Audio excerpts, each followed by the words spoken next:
If you don't set healthy boundaries, you can hurt your remarriage. Some people's expectations make other people feel like they're being violated. Hey guys, welcome to Remarried Love, the best new relationship podcast for everyday men and women who desire to be married again. If this is your first time listening to the show, welcome. This podcast is a safe space to heal from a divorce and grow into a new you. Whether you're recently singled or already remarried, this podcast is for you. We're your hosts, D and Aki, and we're going to have candid, heartfelt conversations about the journey to a healthy remarriage. We're so glad you're here. In this episode, we discuss 3 things that can quietly destroy a remarriage. We're going to break down what these 3 threats look like and why they happen, and we're also going to give you practical ways to guard your love. So let's take a deep breath. Now let's get into it. Okay, topic number 1 is remarrying for the wrong reason. So some common motivations of doing that are the fear of being alone, financial security, or pressure to have a family. You know, we've met people that say, hey, at this point in my life, I'm not married, I don't have any kids. And so they kind of look for someone who is willing to do that, but not necessarily looking for like the character, the qualities that you may want in a spouse. It was just like, hey, who wants to, have a family right now? Let's do this. Yeah. I think that I've heard of all of these happening to someone. Yeah. The fear of being alone. We definitely have heard of that. Yeah. A lot of people jump into remarriage too soon. They do. They jump into it thinking that it's going to solve all of their problems. And it usually doesn't solve all of your problems. And it's like a Band-Aid at first, until it's ripped open because you really worked on anything. Yeah, you haven't healed. You haven't had time to kind of like reassess. So you just fall in love, kind of. And, is it love though? Well, you fall in something because you get married and the person wants to marry you.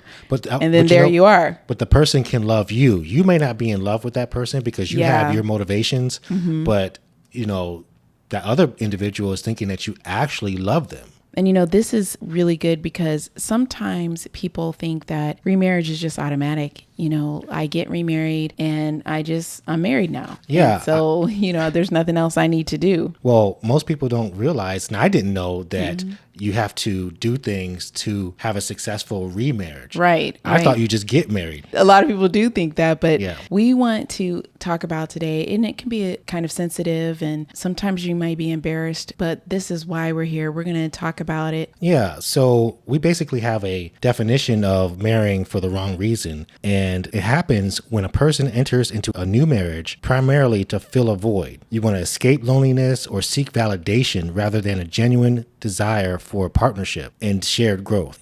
Marrying for the wrong reason, it does cause problems whenever you don't know really why you love this person or why you really want to marry this person. If you're marrying them because of what they have or what they do, those are just the byproducts of who that person is. But most people want to be remarried because of who they are. So when you marry for the wrong reason, it can mean you entered into a new marriage primarily just to fill a void. Yeah. Or fill something that you needed, but really not wanting to marry that person. Or you may want to seek validation. You're trying to validate in some way that's not really going with who that person is in that marriage. Yeah, it's kind of like, I want to be a married person. I want people to treat me like that, so I'm going to get married. Yeah, because you were a married person, you got a divorce, and you love being a married person, but you don't necessarily love that person you are marrying. Yeah, and people that we've talked to, and even Larry and Sherry, they've experienced marrying for the wrong reason, and sometimes it could be, hey, I just want a dad for my kids. I don't want my kids to grow up without a dad. Their dad is not around, so I'm going to find a guy who will marry me to be a dad. And that's an interesting thing that you said that, because there's a lot of men who feel like someone married them to fill that void. In fact, I know we have a friend who told us that he feels like a filler. Yeah, a filler. Yeah. You're a filler dad. Why do you think he married her? Because it was 2 ways. Well, You can actually marry somebody out of genuine love, but that person doesn't reciprocate that love towards you. Or they fake it. Yeah, that's what I mean. They're like, yeah, I love you, but I make sure you're the dad. Well, the funny thing about it is that there are signs, but when you're going through the process, you usually don't see those signs unless you have people telling you, but you have to be wise enough to also listen to their wisdom, like family members and friends who can see past whoever that person is. And sometimes we do have those people in our lives who can see that and they tell us, but we don't listen to it. That's right. And that can happen. I mean, I know Larry has said that he just wanted to try marrying someone from a different race. Yeah. He was like, I'm done with this race. So I'm just going to find someone. So what they're looking for, or what you may be looking for in a remarriage, is not like marriage reasoning anymore. The reason why you got married in the beginning was, you fell in love, you wanted to grow a life with a person. And sometimes people can take remarriage like they're just trying a new thing. Yeah. They're just trying, let me just try something else. Yeah, I want to do something different than what I did before. So now, I've always had this bucket list of things I wanted to do or people I want to get with or have. So I might marry this type of person this time. Yeah. And that's not the reason that you should get married for. And these occur more frequently than maybe people realize, which could also contribute to why remarriages don't last long. Last very well. If people are getting married because, I'm lonely, I want to have some financial security. So this time around when I marry, I'm not marrying anyone close to my age. I'm going to marry someone who's more established. Hey friends, if this podcast has helped you navigate past hurts, build stronger blended families, or grow your remarried love, consider subscribing or following this podcast. You can also show your support with a contribution. Your help keeps new episodes coming and spreads hope to couples who need it most. Here's how you can help. Number 1, click the support link in the show notes or on our Buzzsprout page.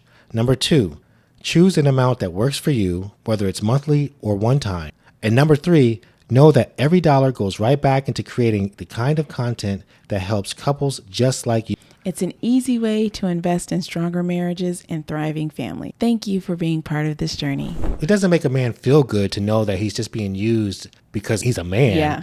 He wants to feel valued. He wants to feel loved. He wants to feel appreciated, just like a woman does, Yeah, because it happens the other way. I've heard a lot where a guy marries a woman just because, hey, he wants somebody to watch the kids. He wants to stand in mom. Yeah, he wants to stand in mom. Yeah, he's like, oh, I'm not going to be washing their clothes and cooking food and stuff like that for these kids. And so that he had. Yeah, so I'll just marry someone who is like a mothering type, and that can cause where she's not receiving any love because he never really loved her at first. Yeah, that can cause resentment. Yeah, so there's so many things that happen, and if you find yourself that, hey, I might have remarried this person for the wrong reason, I didn't have time to heal.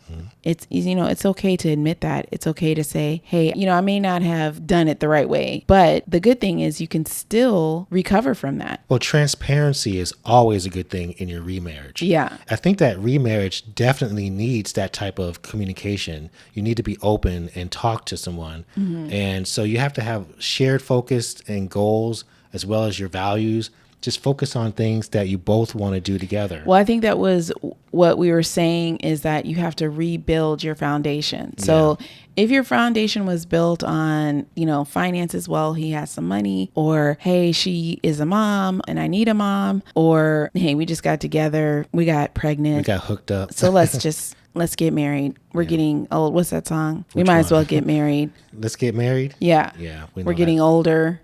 We might as well just do it. And, maybe that was the situation. But if you're remarried now and you know that you didn't have that solid foundation of your marriage, you can do like what you said. You can rebuild it. And one of the things is refocusing and kind of restarting.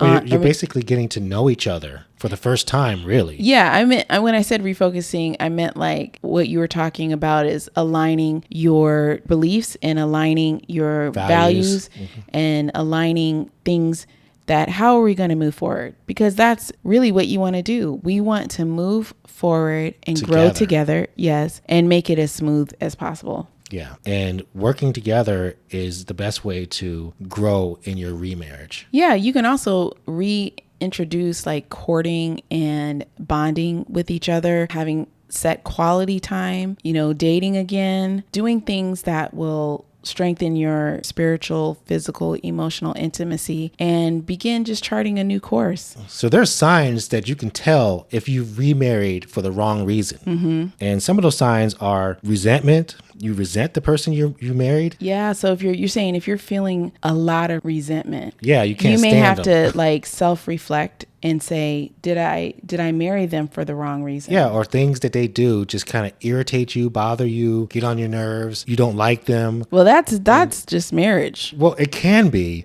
but I'm talking about specifically. Well, resentment is different than that. Getting on it's nerves. A little more intense. Yeah, resentment is like you almost feel like you're missing out, or you just. Well, not only do you feel like you're missing out, but they made you miss out. Yeah, they're making resentment you, is they're making deep. you miss out. Yeah. And that may be, resentment comes anyway, but if you feel like I might have married the person for the wrong reason, it doesn't necessarily mean you married the wrong person. It's the reason that was wrong, not that you married the wrong person. Yeah. And if you feel like your self-worth is tied up in your remarriage, like that identifies you, this is your status, these are all the things, you might have remarried for the wrong reason. So you're saying that your self-worth is tied up to the individual. So they're the the status of the marriage, not just dating the individual or being with that person, but it's the entire marriage that is a remarriage is only to lift or improve your self-worth. That's a lot packed in there. Yeah, you're just like, it's just embedded there. And if you were not married to this person, you would feel like a different person. You know what I mean? Like your self-worth would change. But would you feel better or feel worse? Because if you're not married to them and they're the one that you married thinking that they were going to lift you up, pull up your lifestyle, up how you are in society and to people who you call friends, right? Then it's like, I guess it's them pulling you up to a level that you weren't at before, right? Or like we were saying before, the status of it. So all of those things can contribute to feeling like, hey, I might have remarried for the wrong reason. Yeah, and people find themselves in that.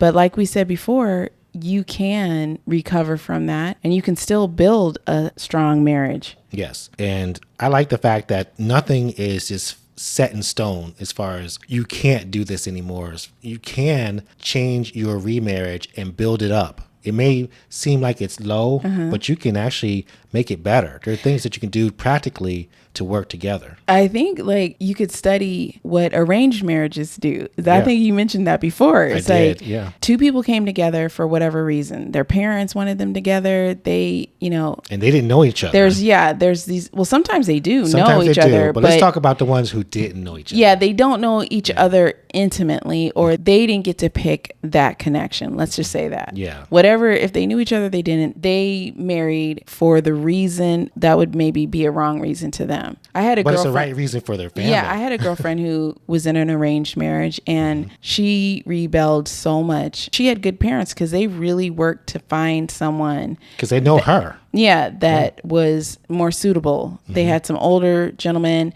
but they found one that was more suitable, close to her age, and they have a great marriage, but they had to work on it. And sometimes when you find yourself in a second marriage, you may feel like it was arranged a little bit or something. Yeah. We might have to start talking about it like that a little bit. Yeah, but you can start courting each other, bonding again, like we said, and your remarriage can work. Yeah. If it's new, which it is, then you are going to have to strengthen those bonds to become a new bond. And I think that sometimes people think that I was married before, I know how to do this, I know how to do that, but you weren't married to that person. You didn't go through those experiences with that person. And so you have to make new bonds that are stronger than any bond you've ever had in your life, because you want to be with this person for the rest of your life. And hopefully that's why you married. Exactly. That's why you got remarried. Not just for a season, this is forever. And to remind yourself of that, and you two getting on the same page, you won't have to worry if at one time you remarried for the wrong reason.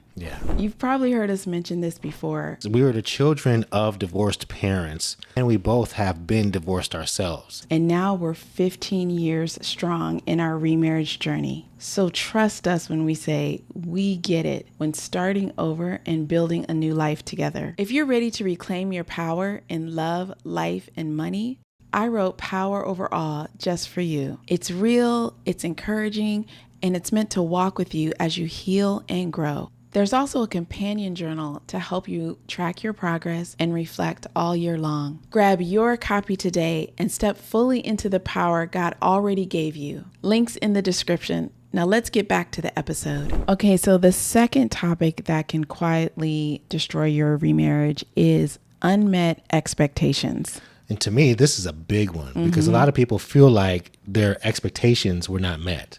You know, both men and women, they have a list of things that weren't met, that the other person didn't do for them, didn't say, weren't. And so that's a big one when it comes to remarriage. And also, there's a lot of unspoken assumptions. Yeah, that's usually what happens. Yeah, that's a big thing that adds to unmet expectations. I think what happens for women is that they expect the man to improve their life. Yeah, that's like the number knight one. in shining armor, even without expressing it. But see, that's where the unexpected expectation happens. We didn't Unmet, have our yeah. unmet. I'm sorry. Yeah. We didn't have our conversation. We're supposed to have this conversation about what do you really want? What are you expecting in this marriage? And what happens if you don't get it? We need to talk about all of that. Yeah. What is your expectation? What is your thought that should be? And what happens when that doesn't happen? You know, what do we do? Right. One way that you can identify if you have unmet expectations is to kind of write down or, review those things in your mind that, hey, am I really expecting this just from being in this marriage, or am I expecting this because I want to cover or solve something that was unresolved in my past relationship? And I like to add that this is different than a non-negotiable. It's not the same thing. We're talking about an unmet expectation, not something that's a non-negotiable. What do you mean? Like A non-negotiable would have been something that you would have talked to your mate about, and they wouldn't have gotten past first base really, because you wouldn't have married them with your non-negotiable. Oh, okay. So you're talking about, we got through that. Yes. But you are expecting something from them. It wasn't accomplished. Communicated it. Well, you may not have communicated, or let's say you did communicate it, but it still was unmet. Sometimes expectations may be unmet even though they were communicated. And so, like, for example, if I expect you to take out the trash, or you expect me to cook every day. Yes. And you don't do that. But you said that, but you told me, and I agreed to it. Yes. And then I didn't do it. So I did not meet your expectation of taking out the trash every day. You did not meet my expectation of cooking for me every day. So those are unmet expectations. And that kind of goes into realistic versus unrealistic expectations, Yeah, it can be, yeah. Did I put that on you, taking the trash out every day? Was that because my ex didn't do it? Or is that because we really need the trash taken out every day because we run a business and we get a lot of trash, or we have a lot of kids and there's a lot of trash every day? Like, why am I even saying this? Or it's like we didn't have the conversation of who was going to be the trash taker outer, But I'm saying we did. Like you said, we had the conversation and it's unmet. Yeah, it's true. Isn't that what you're saying? Yes. So I'm going on that. Like, we talked. You said you were going to take out the trash. Okay. And I have to realize, and you didn't every day. And I'm thinking, am I just saying that because of what I didn't have? Or am I saying that because of what I saw on TV? Like, why am I asking you to take out the trash every day? Yeah.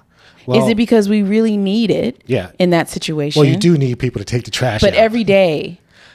It could be every other day. We do have trash cans. Yeah. And so if I'm putting that on you and it's making it become an unmet expectation, maybe you can reevaluate why you have that expectation, because you don't want to continue in a marriage with that. Well, one of the things I was just thinking about when you were talking was it could also be that the expectation is like you're hyper focused on that particular expectation to such a point that it becomes more than just the expectation.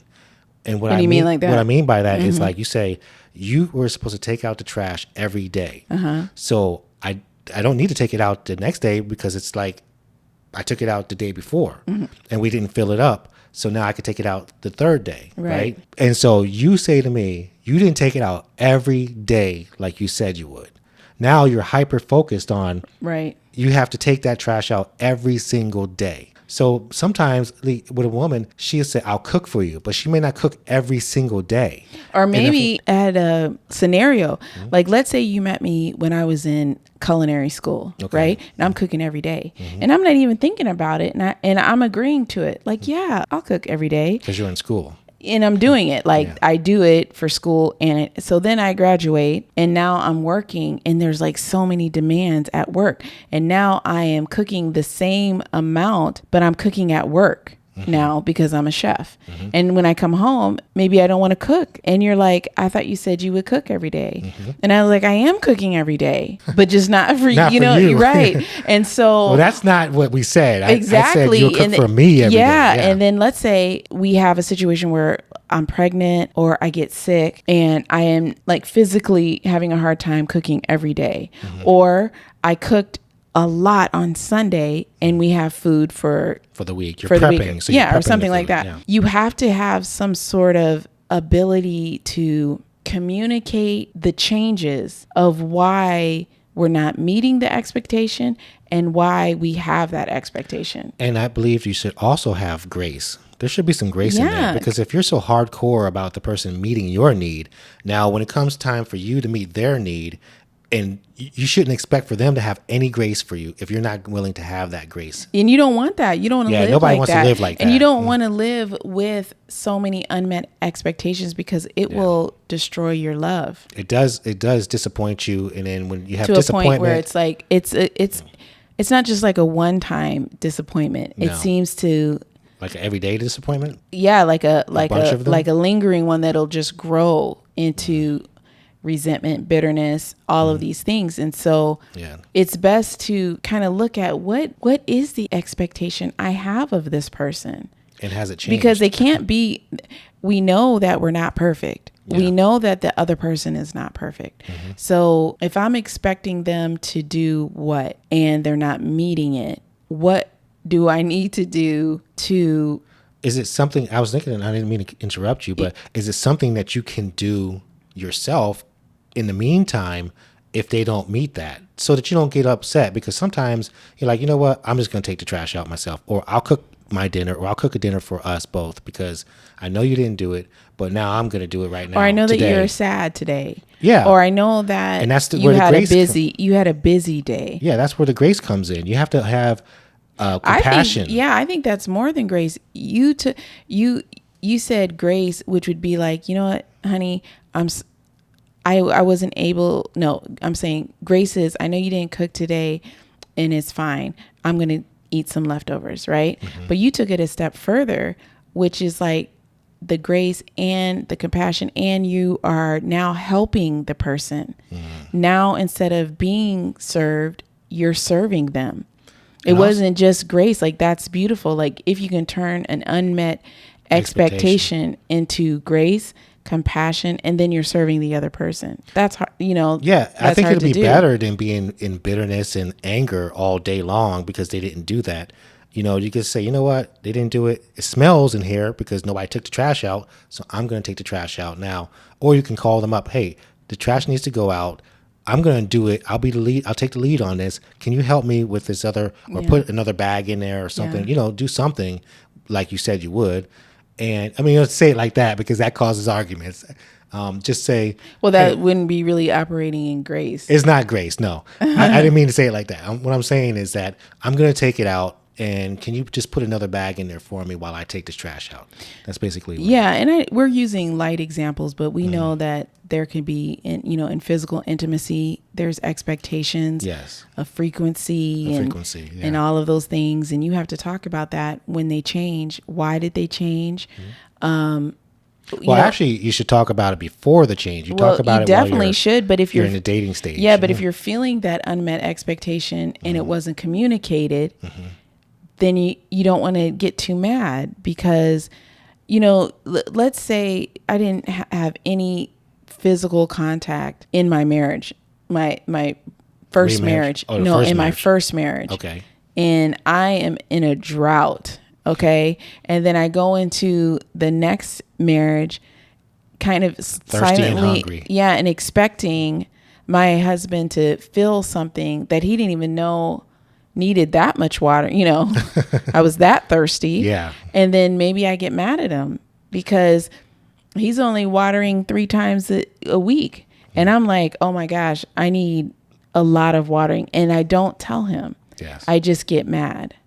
And now I'm frustrated. But this is why they say that communication is huge in any relationship. Yeah. And especially a remarriage.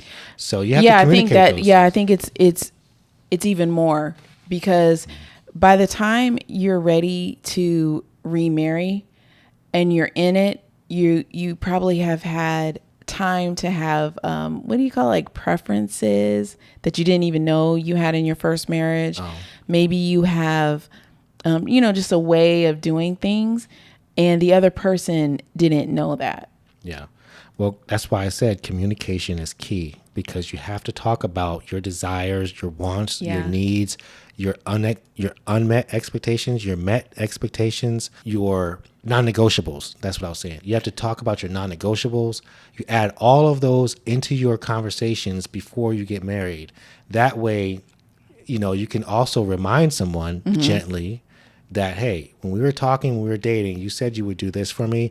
And that's one of the things that helped me to say yes to you. Yeah.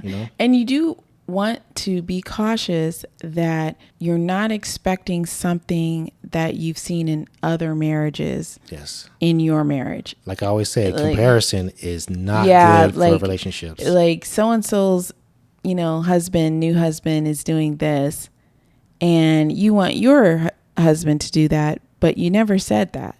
He doesn't know.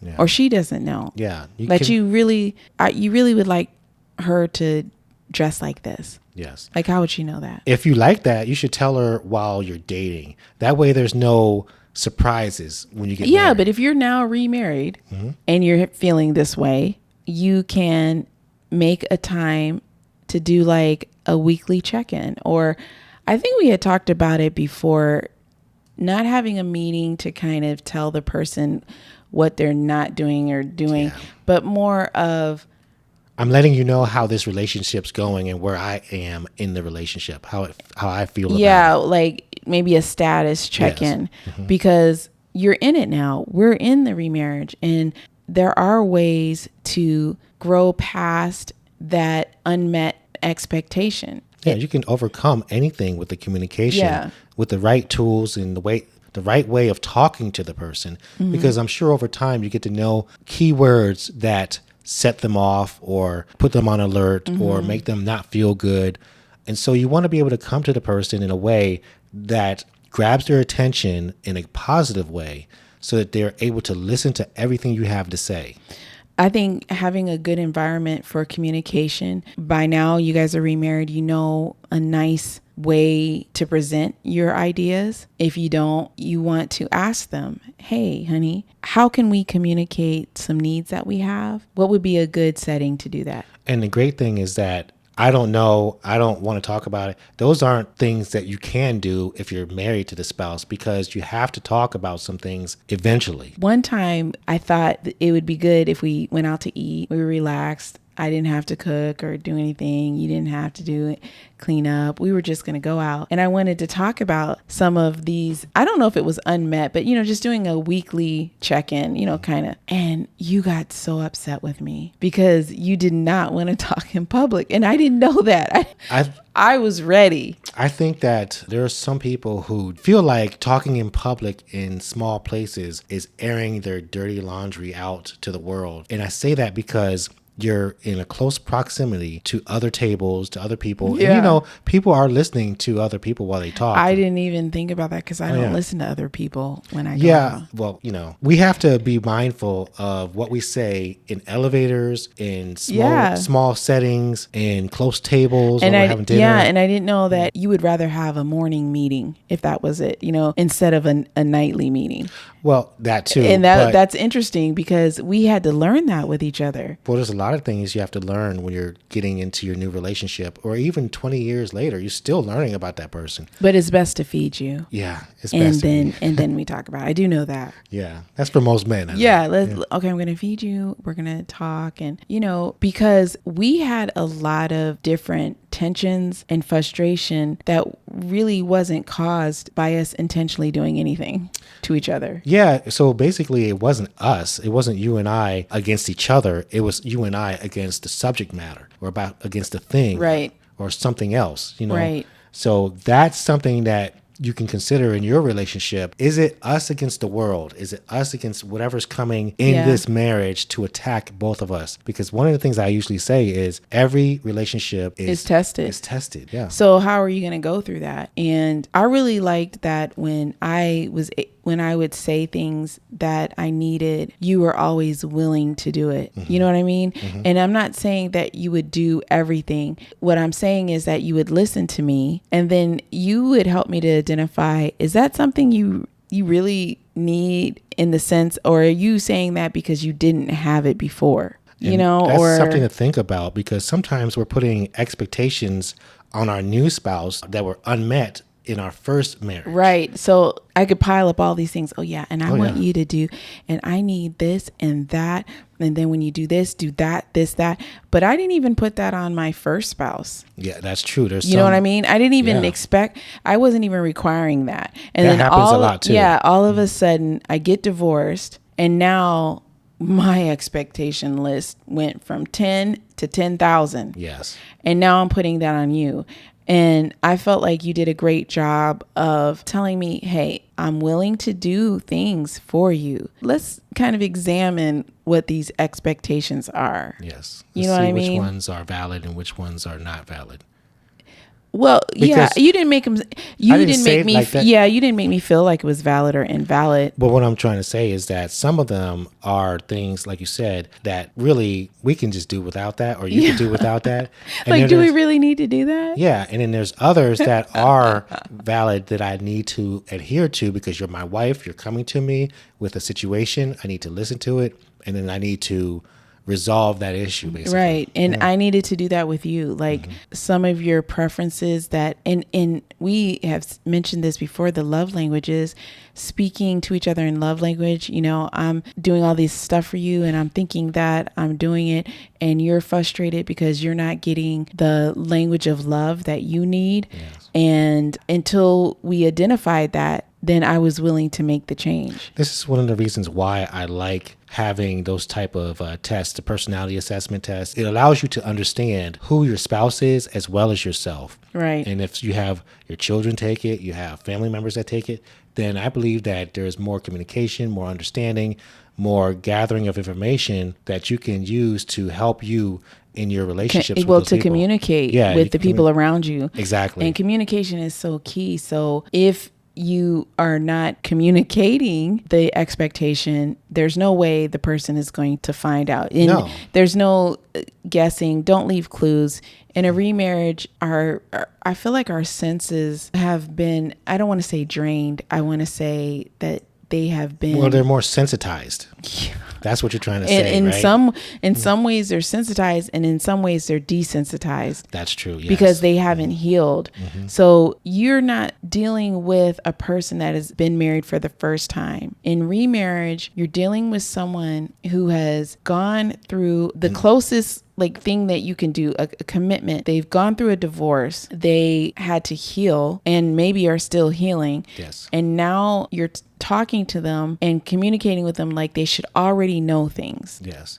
And about you. I was about to say that. The thing is, you and this person are in a new relationship. You have a new union that has never existed before and will never exist again because it's the two of you. So you have to make this work. Yeah. And I say it like that because if you want to be married for a long time, for the rest of your life, there are things you need to do to change. Happily married. Happily, yes. That's key. You can be married, but you want to be happily married, just like she said. Yeah, and grow. And so one thing too, we were talking about that weekly check-in or maybe bi-weekly, monthly, however you need to do it. And also you can start with, hey, I want to tell you some more things that I like about myself. So you get to know me. My world. Yeah. Some of my likes, and I would like to do them with you. I think that's key for having a great relationship, because if you want to open up and share your world with your spouse, that actually helps the relationship because now you can do things together. Yeah. And, I also like to ask you questions that were weird. Like, okay, with all the fall vegetables, which one do you like? I didn't even know you didn't like squash until several years later. But just little fun, odd things to ask about you that I didn't want to assume. Like assumptions can make you have unmet expectations because you thought that they would like that and they didn't, and then this, and it's just all about communication. But there are reasons why you ask so many questions, and I learned why. Yeah. And so I understand why you do that. I try to be sensitive to that, but also I have to communicate, okay, babe, that's one too many now. We're in another place where it's like, okay, I gave you some grace with that, but now give me some grace with my ears from hearing how many questions I'm going to receive, because then I begin to feel like I'm being interrogated. Yeah. And so that is a great segue into topic number 3, which is failing to set healthy boundaries. Mm-hmm. And I mean, we can just go right into it because you just said, I wanted to do that for you. I wanted to answer, but it got to a point where it was too much for you. Yes. It was okay for me because I'm the person like that. And I want you to ask me questions and we could just go back and forth. But that's not how you are. That's not how your personality is. Mm-hmm. And so you had to tell me, hey, I have to protect my emotional well-being. Because I'm no good to you if I feel low and I feel down. I feel drained. I feel like, man, I don't even want to be around her because she's asking me too many darn questions. Yeah. So now it's like, I do want to be there for you. I want to answer as many as I can because I want you to be knowledgeable. I want you to be filled up, and I want you to be respected by me. Mm-hmm. So that's something that I think about as your husband. So, you want to do that because if you don't set healthy boundaries, you can hurt your remarriage. And the boundaries are there to kind of protect your well-being and not to overexert yourself in the relationship. Yeah. One thing I think about is that I want to protect my space and my peace. And I want you to protect your space and peace. Mm-hmm. There's nothing I should be doing that goes against your space and your peace, because everyone needs peace in their remarriage. And I think it's really important for blended families. You may have a lot of new people, extra people in your close circle. So you'll have your exes. Yeah. You could be dealing with them. And you're trying to build your bonds with the children because they don't really know you like that. They weren't with you during the dating stage. You have all of these new people. You'll have new in-laws, that's bonding too. Yes. And so there's boundaries that you want to set. You're not coming from a selfish place and to block people out. No, it's a form of protection. You're protecting your relationship because I'm thinking that if the relationship goes, then the deck of cards in the house of cards falls down. Mm-hmm. You got to protect our relationship to make sure that the children are safe, your in-laws are safe, your friends that you have now built together are safe. Everybody is safe when you build that relationship up. Well, and the healthy boundary, you mean? The healthy boundary of your relationship. Yeah. Well, I have another story. Cherry was telling me that in her remarriage, her new husband expected her to treat his daughter like a mom. And she was like, well, like from day one. And she was like, well, wait a minute, we have to build our relationship. So she was kind of confused because like they would go somewhere and he may say, oh, just ask, your stepmom, or let's just ask Cherry to give you hers. So give her your food or your stuff. Mm-hmm. Just, yeah, she'll give it to you. Oh, ask her to do this, or ask Cherry to drive you there. Just ask Cherry. I've seen that happen quite often where men will assume that the new wife should be the biological mother. And those are two different people, because the new wife has to build the bond with the child. Right. And the biological parent already has that bond. They just are away at the moment. So the child and the new spouse has to build their relationship before you begin to ask intimate questions like, or have expectations have of the them. expectations of them. Yeah, that's what I'm saying. Yeah. Mm-hmm. And so it's like the person, Cherry had to have a boundary. Like, hey, honey, I feel a little bit like pulled in a direction that I'm not willfully going into. Yeah. And I want to be able to figure it out myself with her and decide like, hey, let me volunteer myself, not just put that on me. I was just thinking about the fact when you say she felt pulled, because some people's expectations make other people feel like they're being violated. They're very adamant about this expectation. And it's like, where'd that come from? Or what is that? Why do you feel so strongly in this way? And we should talk about it, because, and I don't need to talk about it. This is who I am. This is what I want. I told you what I wanted. Make it happen. No, we have to have grace with each other. We're working together. We're in a relationship with each other. Let's talk about this thing so that we can both feel satisfied in this relationship. It's not just one-sided. Yeah. And you may need to have boundaries with in-laws. Your sister's coming over here all the time, or your mother-in-law is coming over, your uncle, whoever it is. When do we have time for ourselves? Well, the mother-in-law would be the other spouse's mother. Yeah. I would say somebody from their family is coming over too much. Yeah. Any type of extended family visitation, you two have to like look and say, these are the boundaries for us as a whole, as a new union. We can have our individual boundaries. You'll say, hey, look, when I am this way or I am that, I need some quiet time to myself. But that's getting to know your spouse. That's getting to know the person because of the conversations, the time spent together, everything that you're trying to do to become one. And that's when you can sense that something is off with your spouse. And so once you sense that something's off with your spouse, it's like, okay, let's take a second. Let's have a conversation. Are you okay? Yes. There's nothing wrong with asking your spouse on a daily basis or every other day or once a week, are they okay? I know that you had to set a boundary with me or help me to set one, and you were like, you cannot volunteer for anything else. That's it. You get two. Because every time you volunteered, I was volunteering. That was one. Yeah. And it was taking me away from the things that we were planning to do. Exactly. And even if I was doing all of them, now I'm burnt out. So even if you were doing them out of a good intention, there's a lot of people who need help. You can't help everybody. Yeah. And so when you volunteer yourself, you're thin. Then what happens when you get thin in your attitude? Then you get. You mean my your emotions? If you're out there and you're spread thin now because you've been helping this person, helping that individual, helping that organization, you're doing this. Yeah. Then all of a sudden you get short with the person who is close to you. Right. And I don't want to do that. So we had to set that boundary. That was one that your spouse helped you, but I had to set my own for me of what I could handle with responsibility with my kids, or which were my stepkids in the beginning. Okay. I had to set a boundary of how much I could take of that, like it's a lot. You did help me by talking to me and letting me know how you felt and where you were when it came to when the children came over to our home and how much time you were with them, what they were saying and things like that. So you did a great job. Because actually, when I wasn't working an outside job and I was in the home, then it's like a lot of time I was spending with the kids when technically they were like supposed to be spending with you.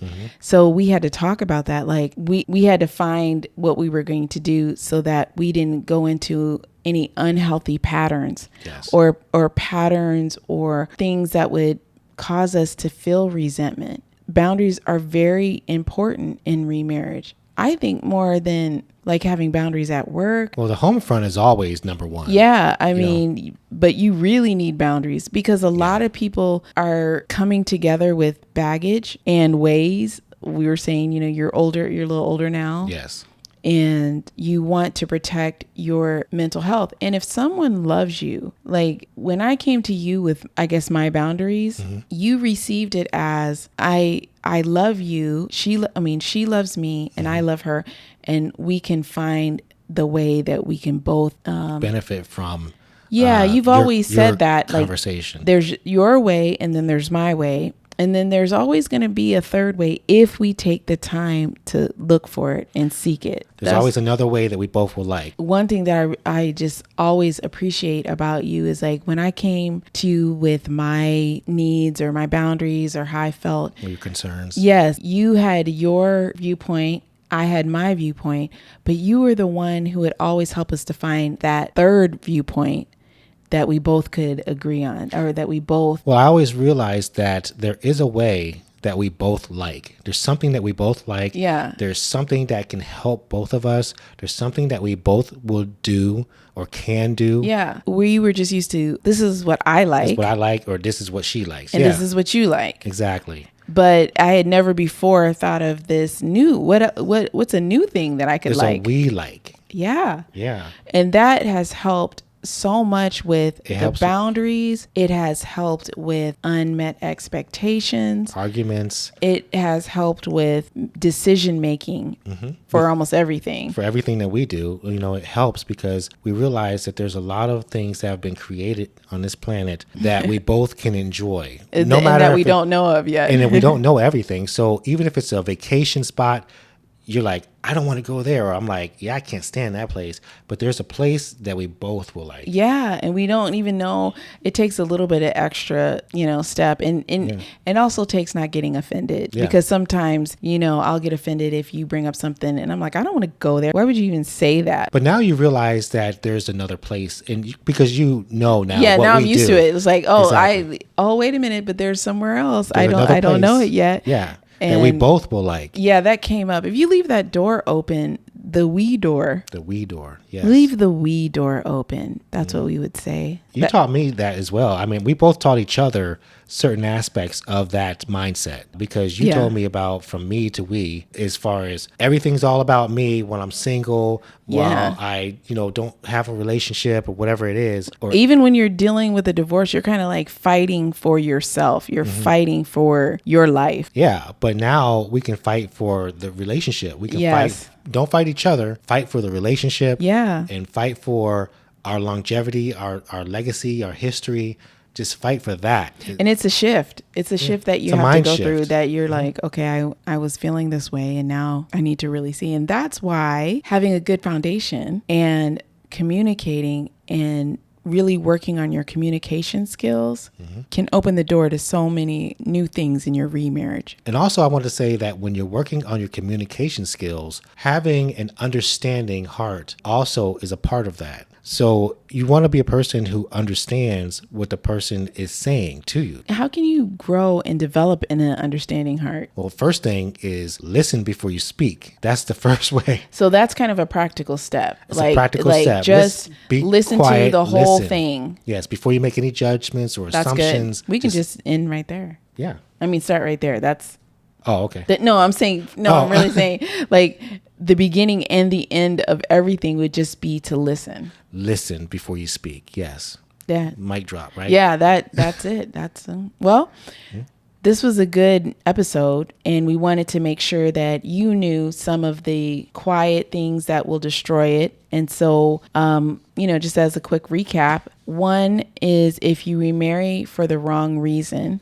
Number 2 was unmet expectations. And number 3 is failing to set healthy boundaries. That may be a lot to take in, but once you're aware of those things, it'll help you tremendously. Yeah, it'll help you to build a plan of action to, rebuild your foundation, redefine your goals, start working together, learning new communication skills to build up your remarriage.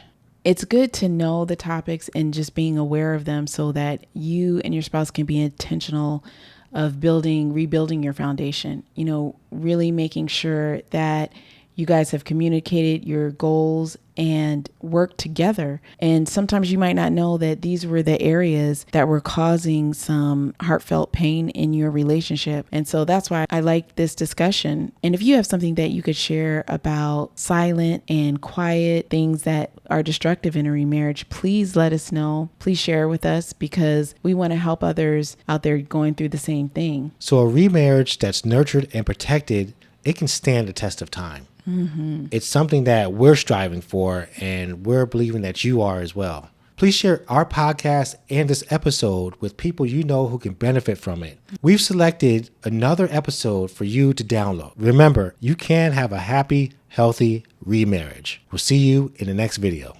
Bye-bye.